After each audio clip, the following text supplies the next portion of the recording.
Now picture this. You and I are sitting in a coffee shop. It's a cozy, rainy day. And you ask me, hey Emma, been freaking out a lot in the middle of the year about the books that you've read? I look at you, I smile to myself, I take a long sip, and I say, no, I actually didn't really have a lot of time to read this year. I've been so focused on work and on the kids and on my husband, just like going. And there's a book I picked up. I heard some people talk about on the Today Show. I think Savannah Guthrie, that's her name. Yeah, Savannah Guthrie. Ugh.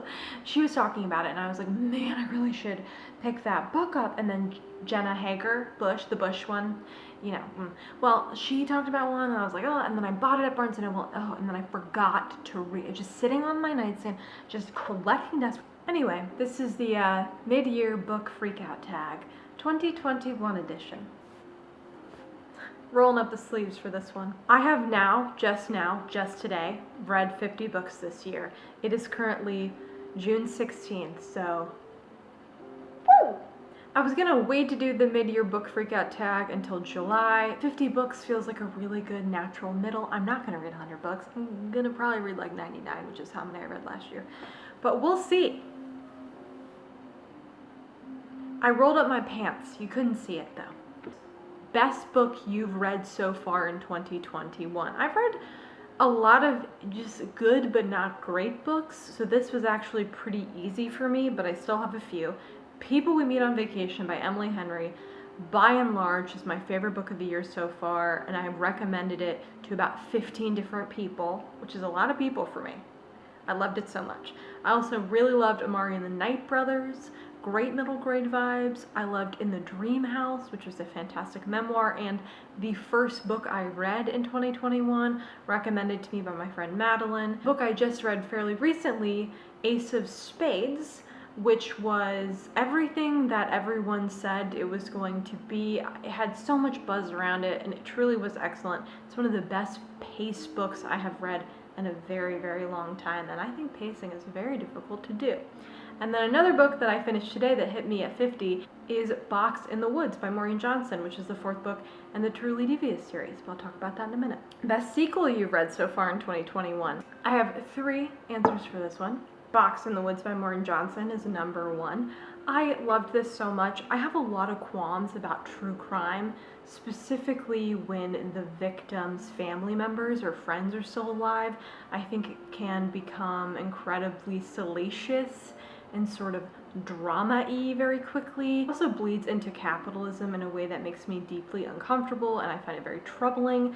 And this book talks about this in such a nuanced, great way, especially the first third of this book. And I love seeing Stevie and her friends, and it was just a love letter to the fans of Truly Devious, and I really, really enjoyed it. And it's set at a summer camp.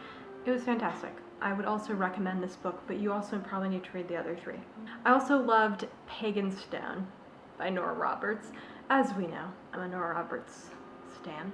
And Pagan Stone was the last book in the Blood Brothers / Sign of the Seven series. I thought this book was wild.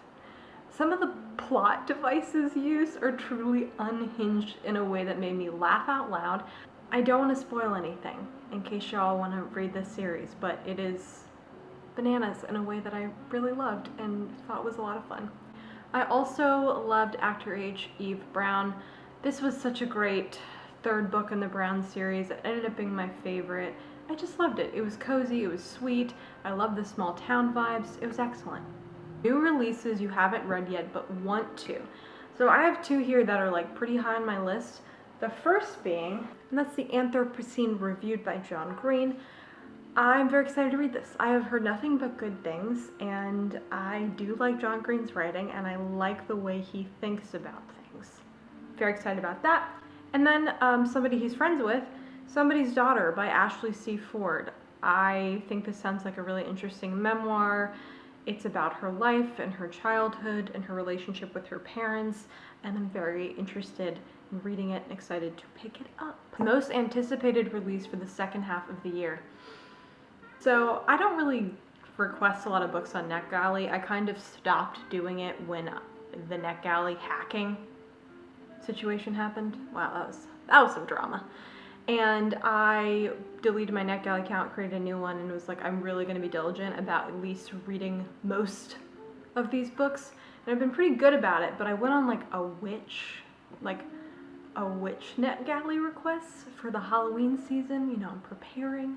Come August, I'm basically going to be in it. I've already started wearing my Halloween sweater, sort of on accident, but whatever. And I am, you know, very excited. And my most anticipated release is a witch book that I got. So I'm going to read it very soon. And that's The X-Hex by Erin Sterling, who is also known as Rachel Hawkins. This is a Halloween witchy romance, and I'm so excited about it. It looks very bewitched. I'm so excited about this. You don't even know. I love Rachel Hawkins / Erin Sterling, and I love the concept of this book. Biggest disappointment. I have two. I haven't read a lot of super disappointing things. I think most of the time I know I'm going to hate something going in. My reread of The Unexpected Everything, which I read for the last Love/Hate challenge, and I did not really enjoy this reread. I did not have a good time, and I ended up not really liking it, which is disappointing, but it is what it is. The other book on here is the fourth Bridgerton book. I quite enjoyed the third Bridgerton book. I almost put it in my best sequels, but it didn't quite get in there. The fourth one, though, which is Colin Bridgerton's book, is, I think it's the fourth one. I don't know if I can. It was terrible, and I hated it. And he's an abusive man in this book, and I'm really hoping they resolve that or change it in the television show. Biggest surprise. I have two here. Hench, which is a book my friend Hannah recommended to me for my friends create my TBR for January video. And I knew nothing about this book, but it just captured my soul, and I thought it was so interesting. It's about henchmen, like villains, henchmen, and about good and evil, crime and capitalism and brutality, and it's very, very good, and I would recommend it. The other book is You Deserve Each Other, which is a book that I'd heard people talk about, but I was like, I don't really like Hate to Love that much, and this is like a hate to love, and I ended up really liking it, maybe because it really truly was a hate to love. Like, this couple resented each other and then grew to love each other, so it almost felt like a marriage by convenience, where they're kind of like torturing each other, and then by the end they're in love. Favorite new author, debut, or new to you? I have three here. Morgan Rogers, who wrote Honey Girl, which is a book that was so beautifully written. If there was a question on here with the most beautifully written book, I think it's Honey Girl. I really loved it. I'm excited to read more from Morgan Rogers. Another author is B.B. Alston. I, again, loved Amari and the Night Brothers. I'm really excited to read more books in this series and more from B.B. Alston. When a middle grade book captures my heart like this did, and like the Morgan Crow series, I mean, it's just in my heart forever. Percy Jackson just lives in there. So I love this. It was super great. And then a fairly new one, meaning I just read this book, Aiden Thomas, who wrote Cemetery Boys. I just read this book like a week ago, and I really, really enjoyed it, and I loved the way Aiden Thomas talked about character and how Aiden Thomas wrote about teenagers, meaning that these characters were not perfect in a way that felt incredibly realistic, and I really, really enjoyed it. And I liked the way they reacted to stressful situations, and they weren't just super brave, because that's not how it would probably be realistically, which I liked that. His fictional crush, Alex from People We Meet on Vacation. This is the second year in a row I've picked a Emily Henry man. Newest favorite character. I have a few. Eve Brown. Not really new because Eve Brown is in the other Brown Sisters books, but I loved Eve Brown character so much. Poppy from People We Meet on Vacation. She was so fun, so relatable. I really, really enjoyed her. And the women of the Key of Light series by Nora Roberts. The men, well, they're okay, they're not great. But the women, I really enjoy their dynamics, and I really like the main character of the first book, whose name is escaping me, because she is bold. And she does some bold things, and I just really enjoyed that. Next is Book That Made You Cry. Know Your Name by Chanel Miller. I mean, that book unsurprisingly made me cry. From Scratch by Tembi Locke made me sob. And then People We Meet on Vacation made me cry. Amari and the Night Brothers got me choked up. Some of the Nora Roberts I was reading, I was like hormonal and I was choking up. I mean, I choke up a lot, but I think probably From Scratch and Know My Name and People Meet on Vacation probably made me cry the most. Book that made you happy. Everything I read made me happy. That is a slight exaggeration. But I would say the book that made me the most like dizzyingly happy, besides People Meet on Vacation, was reading Nora Roberts. It was all the times I would sit on my balcony, and I continue and will continue to do this, and drank rosé and listen to this exact music, which is what I listen to when I read Nora, and just like was totally swept up. She'd write about fall in this beautiful way, the friendships, the vibes. I mean, I was just swept up, and it made me really happy. And then texting my friend Ileana, who is from the channel Virginia Woolf, you should watch her channel, check her out. I'm gonna link her in the description. She did a video where she read some of my favorite romance books. It's a great video, super great vlog. Anyway, I would text her and I was just like, I was just really happy and lovely. Most beautiful book you've bought so far this year or received? Ace of Spades. I think this is like such a beautiful cover. I can't kind of get this sticker off, but the illustration style is so nice and pretty.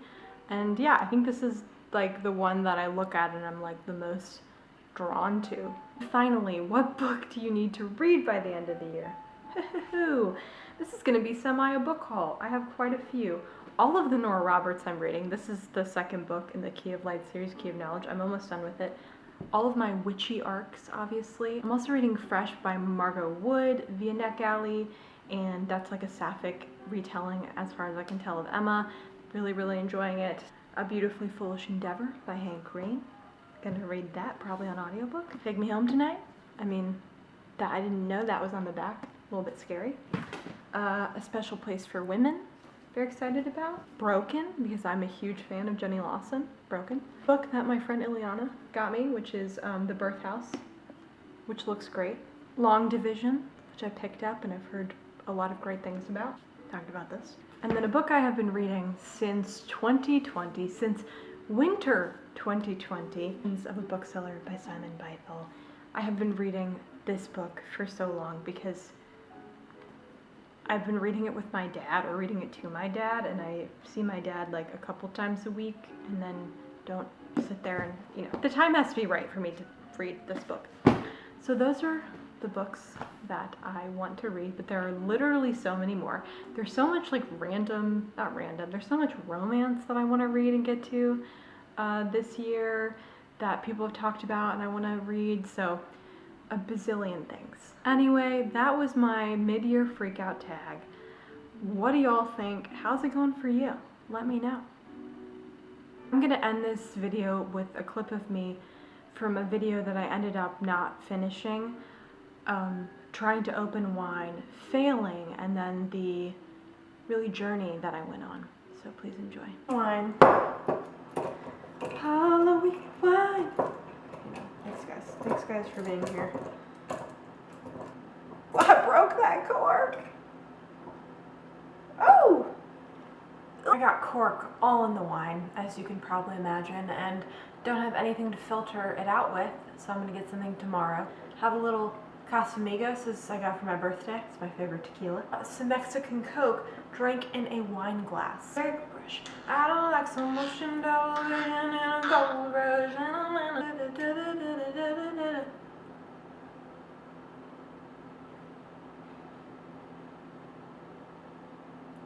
scared there's still a cork in here.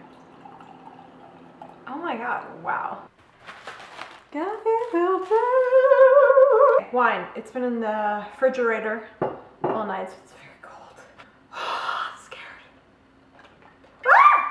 Ah! You didn't hear me scream. Let's try this again. Slower this time. Alright, this one's dead. I mean, I don't know. I don't see as much shit in the wine as I did last night. Okay. I'm gonna keep doing this. I will say this technique will make you drink less because that was a lot of work.